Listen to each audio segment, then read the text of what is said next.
In the fall of 1999, 4 young men boarded a train heading east through Europe. They were students, engineers, dreamers even. Nobody on that train would have looked twice at them, but by the time they stepped off, they were on their way to Afghanistan, and within 2 years, they would help carry out the deadliest terrorist attack in human history. This is the story of how 9/11 was planned. Not just the day itself, but the years of obsession, the meetings in the dark, and the cold, calculated blueprint that nearly 3,000 people never saw coming. The original idea. Here's something most people don't know. The plan for 9/11 didn't start with Osama Bin Laden.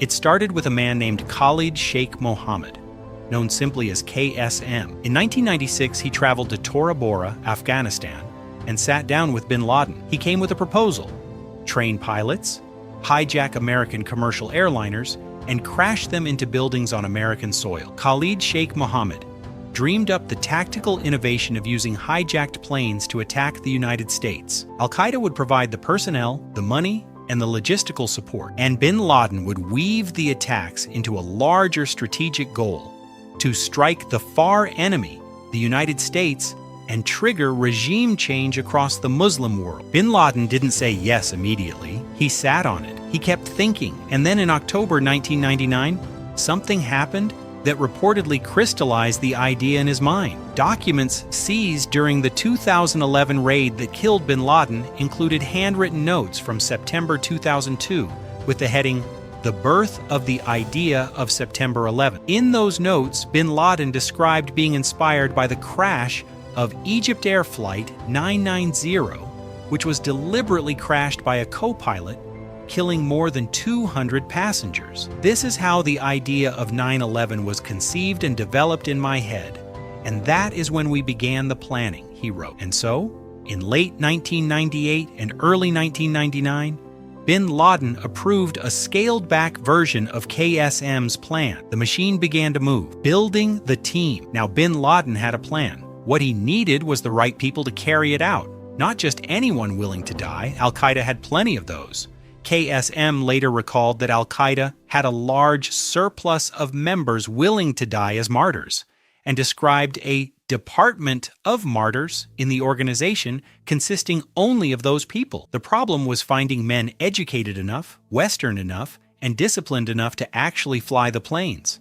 Bin Laden selected 4 men: Mohammed Atta, Marwan al-Sheikhi, Ramzi bin al-Shib, and Ziad Jarrah. They were chosen because they were English speakers, educated, and had experience living in the West, specifically in Hamburg, Germany. These 4 men had actually come together by accident. They were university students in Hamburg who became radicalized, partly through an extremist mosque, partly through each other, and partly through videos of Muslim suffering in Chechnya. 3 of the 4 pilots and key planner Ramzi bin al-Shib became more radical while living in Hamburg. Increasingly cutting themselves off from the outside world, they gradually radicalized each other and eventually decided to wage battle in Bin Laden's global jihad. They traveled to Afghanistan, met with al-Qaeda's leadership, and received their mission. The plan takes shape. In the spring of 1999, Bin Laden, KSM, and Bin Laden's deputy Mohammed Atef held a series of meetings where they designed the final version of the plan. They listed potential targets that each symbolized American global power: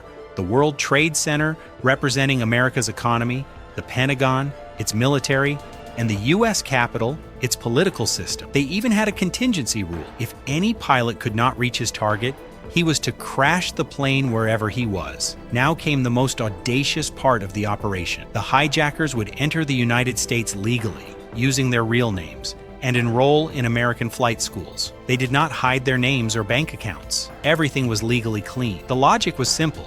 So many Arab nationals came to America for flight certifications that it barely raised any flags. One al-Qaeda operative even took test flights on U.S. airlines beforehand, just to study security procedures, watch how flight crews moved, and identify the best moment to strike. According to the 9/11 Commission report, the plotters spent between $400,000 and $500,000 total to plan and execute the attacks. KSM provided the operatives with nearly all the money they needed to travel, train, and live in the United States.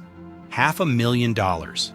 That's what it cost to kill nearly 3,000 people and change the world forever. The failure to stop it. Here's where it gets painful. American intelligence agencies weren't blind. They knew something was coming. During the spring and summer of 2001, U.S. intelligence agencies received a stream of warnings about an imminent al-Qaeda attack. According to CIA Director George Tenet, the system was blinking red. On August 6, 2001, the president's daily brief was literally titled, Bin Laden Determined to Strike in U.S. They even had photographs of 2 future hijackers from a 2000 al-Qaeda meeting in Malaysia. And both men were allowed into the United States anyway, so agencies could track them, except the tracking never happened. The CIA didn't tell the FBI. The FBI didn't tell the CIA. Nobody connected the dots.